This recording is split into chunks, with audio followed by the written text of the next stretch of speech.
Mga bebs, welcome to my vlog. Welcome to my channel. Good morning. Nakalabas na po ako sa hospital. Maagang maaga bago mag alas 7. Pwede namang lumabas ng alas 9 kaya lang. Si Yeram kasi kailangan niya ng almusal. Ayun.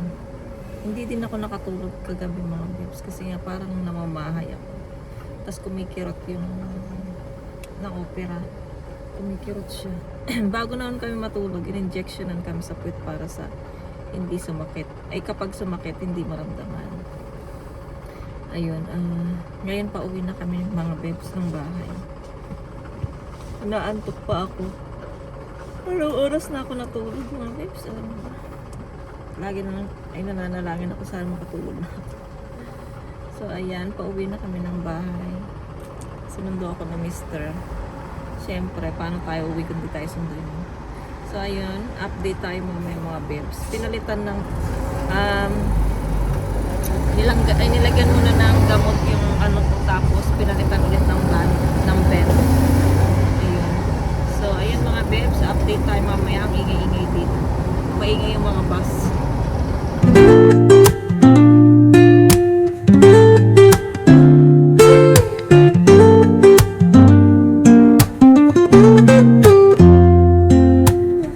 Woke up late, missed the morning glaze, but the sunlight hits in so many ways. Grabbed my shades and hit the streets, no plan, chasing vibes like seashells in the sand. Radio hums a tune I can't name, crooked smiles, crashing waves, no shame. Flip my phone, toss it in my bag. Today's for us, no time to lag. Feel the world just turning slow. Let the breeze tell us where to go. Every step a beat we can make. Life's a tune, sing it till we break. Mga bebs, nandito na tayo sa bahay. Karating lang, tapos sinandaan ko ng almusal si Yeram. Tapos ako din kakain ng tinapay kasi nga ako ay inom ng gamot. Ay. Ang sakat ng daddy ko mga bebs. Ayun dito. Namamaga. Makati pa. Hindi naman pwedeng katiin. Kasi nakaband. Ano ba yan? Ayan, kain muna tayo.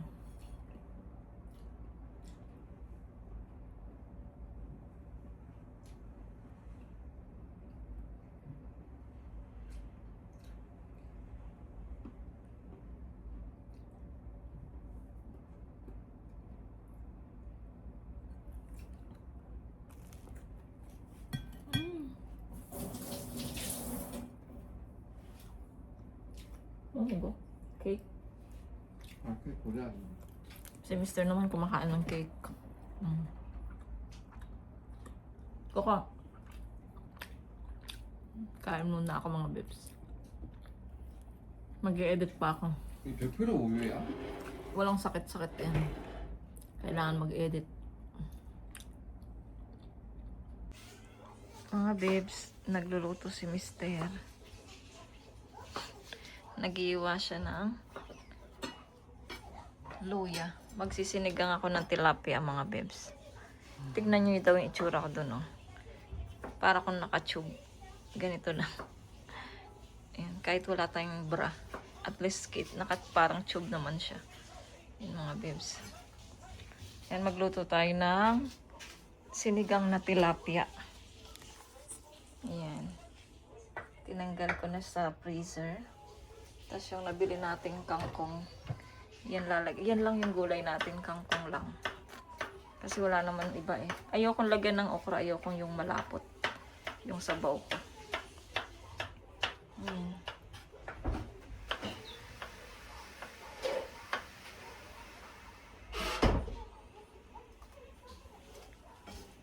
Bukas, magtatrabaho na si Mr.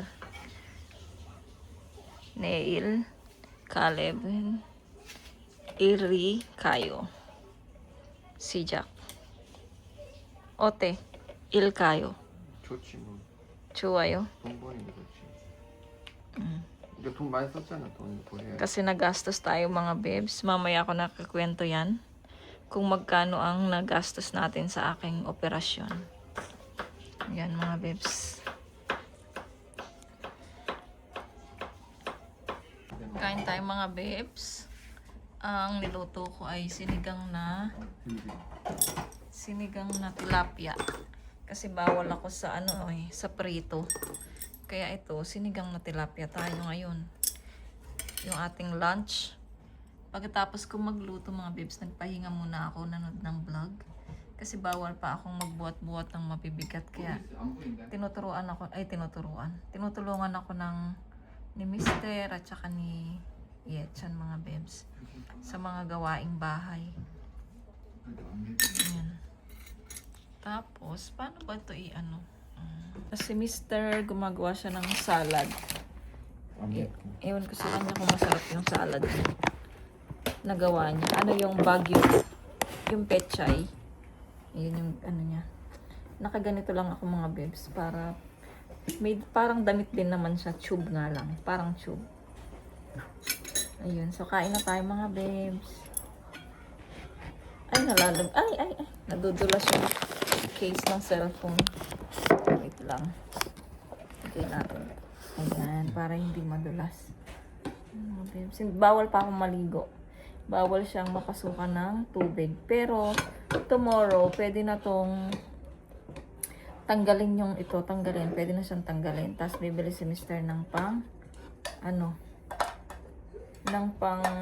langgas. Yung gamot ba? Parang, yung sa atin, ano ba yung betadine? Ayun. So, kailangan bumili ng betadine mga bebs. Para pang, ng tahi. Kasi tinahi din siya mga bebs. Kasi nga, pinasukan siya ng kaya, syempre nabutas yung skin natin. So, kailangan tahiin. So, dalawang tahi lang na ganun. Yung So, ayan, kain na muna kami mga bebs. Sobrang gutom na. Tapos, iinom pa ako ng gamot mga bebs. Kailangan uminom ng gamot. 어. Ito si Mister. 너무 Ito yung gawa ni Mister na salad. Yan, kasama yan sa Try natin. Try daw natin, sabi ni Mister.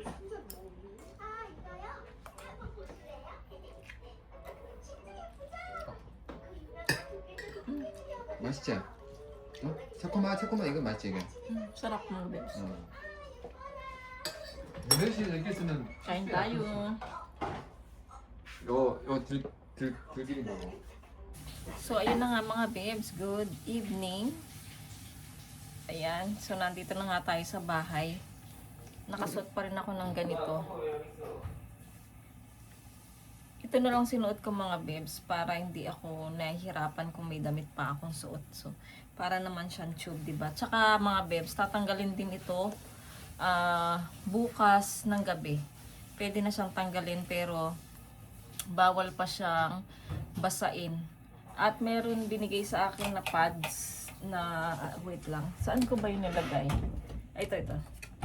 Pads mga babes, kapag tinanggal natin siya at nilagyan natin siya ng parang betadine mga babes. Ayan. Ito kung saan nakukuha. Kasi nung matagal na yung unang operasyon ko nito mga babes, medyo matagal na.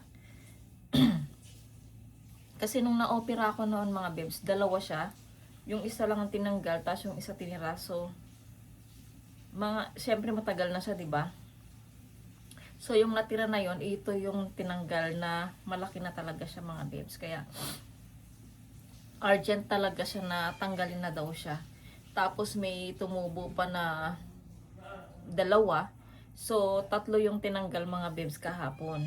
Ano siya, mabilis lang naman yung pag-surgery. So, mga 15 minutes lang natapos na. Pero mga bebs, kahit na gising ako, nararamdaman ko talaga siya nung tinatanggal. Tapos yung parang ginugupit siya sa loob kasi nga may pinasok silang mga bebs na tools para pang tanggal doon. Hindi ko na siya nakuhanan ng picture kasi nga mga bebs, hindi ko rin dala yung camera ko sa loob ng operating room.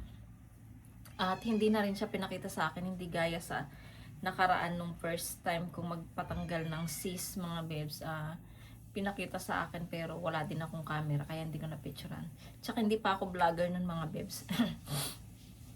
Ayan, sabi nga nila, nakukuha itong cyst na to sa number 1 is stress, pagod, tapos yung hormonal imbalance. Ayan, doon daw nakukuha ito. Pag nag-balance naman daw yung hormones mo, lumalabas yung cyst, tapos nawawala mag-isa, tapos lumalabas, tapos nawawala. Ganun daw siya, sabi ng doktor, kung hindi ka daw stress at yung hormones mo is fine. Ayan, doon lumalabas yung cyst natin mga kababaihan. Kaya kung ako sa inyo mga kababaihan, magpa-check up na rin kayo kasi hindi naman natin alam, tsaka hindi naman na sumasakit siya, ganun, hindi mo alam na meron ka na palang ganun mga bebs. So kailangan din nating magpa-check up yearly. Ayun, yun yung kasi dito mga bebs, kagandahan dito mga bebs, meron talagang check up yearly kahit ano pa yung mga sakit sa dede, sakit sa cholesterol, sa kung ano man sa katawan mo. Ayan, yearly talaga dito nagpapa-medical mga bebs. Hindi yung porket wala kang pera, hindi ka makapag pa-check up, ganun. Dito kahit walang pera, pwede ka magpa-check up mga babes kasi meron namang insurance. Kasi mahirap kasi sa Pilipinas, di ba tulad ng nanay ko, yan hirap din siyang magpa-check up kung wala siyang pera. Hindi siya makapagpa-medical lahat mga babes kung walang pera. Kaya, ayun, so kung ako sa inyo mga babes, magpa-check up na rin kayo dito sa ating mga breast, sa ating katawan, para alam niyo kung okay ba kayo, kung healthy ba kayo. Ayan. So, si ate ko din pala yung dito, nagpa-check up na rin siya ng blood, nagpa-blood test din siya. So, ayun, same kami ni ate ko, mataas din ang kanyang cholesterol. So, lumabas din yung cholesterol. Lumabas din yung test niya nung isang kahapon, tas kanina niya lang nakuha yung resulta. So, ayun, mataas din ang cholesterol niya, umiinom din siya ng gamot kagaya ko. Sa kanya pang 6 months, sa akin naman 3 months. Kaya pagkatapos ng 3 months, balik tayo ulit sa hospital para magpa-check up ulit. At kung meron pang konti, iinom pa tayo ng gamot. Ayan. Hindi bibigla ang i-stop yung gamot kasi katulad nung una, sobrang nagkamali yung doktor doon na in-stop agad yung aking, hanggang 3 months lang talaga binigay sa akin na gamot. Kaya ayun, kaya tumaas na naman siya. So ayun mga bebs yung aking, ngayon okay naman ako mga bebs, kasi nga meron tayong iniinom na gamot. Ang background music natin ay si Coco na umiiyak. Kasi nga nasa banyo si Coco, si Yeram naliligo rin sa banyo. Pinasok ni Yeram si Coco sa banyo para may kasama siyang maligo. Ayun nga mga bebs, may konting bawal pa ako mga bebs magbuhat ng mabigat dito ng 2 weeks, bawal pa. Kaya tapos bukas mag-work na si Mr. mga bebs, bukas ng Thursday. So kami na naman ni Yechan dito, back to normal na naman tayo mga bebs. Ayan, so papasok na si Mr. tomorrow. At kailangan naman talaga niyang pumasok dahil alam niyo na malaki yung gastos namin. Ang nagastos namin mga bebs is 2 million din mga bebs, 2 million. Buti na lang mga bebs, merong nagpagawa si Mr. ng credit card, dalawa yung credit card niya. So, at least meron kaming nagamit mga bebs. Syempre, utang pa rin yun mga bebs. Babayaran pa rin yun ni Mr. sa credit card niya. So, talagang kailangan na talaga niya magtrabaho. At buti na lang, meron din namang insurance na may babalik din sa amin yung mga nagastos namin. Ayun mga bebs, ang maganda dito sa Korea. Medyo 80% daw ang balik, sabi nung insurance namin, agency. So 80% ang balik nung nagastos namin na 2 million. Ayan mga bebs. Si Mr. pala ay, at saka si Yechan, kasi Wednesday ngayon, nag-charge sila. Siyempre, hindi pa ako pwedeng mag-charge, no? So, sila lang yung nag-charge. Tapos, walang online. Kasi meron siya, pero blanco yung audio niya, blanco. So, na-off yung live. So, na-stop tayo dyan. So, ayun mga bebs. Inom muna tayo ng ating pang-cholesterol kasi nga, pagkatapos kong kumain, agad na ako umiinom ng gamot ko dito. So, inaano ko siya, tinatsantsa ko muna yung oras bago ako uminom ng pang-cholesterol mga bebs. Kasi alas 5. 엄마, Oh, 코코 너무 젖었는데? ya, binasa mo yata si Coco. Wait lang mga bebs. 어떡해? Binasa mo naman? 너무 많이 젖었어. 이게 내가 그냥 속아서 했는데 갑자기 얘가 겁나 무거워서. Ayan, kailangan nating uminom ng cholesterol. Gamot sa cholesterol. 어떡해? So, ayan mga bebs. Konti lang siguro yung vlog natin for today. Ay, basa nga! 그니까. Yeah, na-shower mo siya, no? Ikaw naman? Kawawa naman. 어떡해? Ay, oh! Binasa niya si Coco mga bebs. Kawawa naman. Punasan ko siya nito mga bebs ng towel. Basa, oh. Basa. Malamig na. Ay, Diyos ko naman si Yera mo. So, ayan. So, ayan mga bebs. Mag-end na ako ng vlog dito. Pasensya na kayo kung konti lang yung vlog natin for today's video. Tomorrow, hindi ko alam kung makapag-vlog tayo. Marami tayong reserva na video mga bebs. At update pala sa camera ko na 3 days daw bago dumating ang ating camera.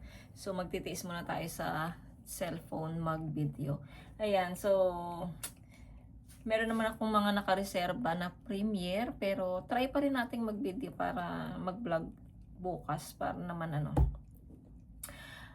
meron tayong na update. Ayan mga bebs, mag-end na ako ng vlog dito. Maraming salamat po sa suporta ninyo.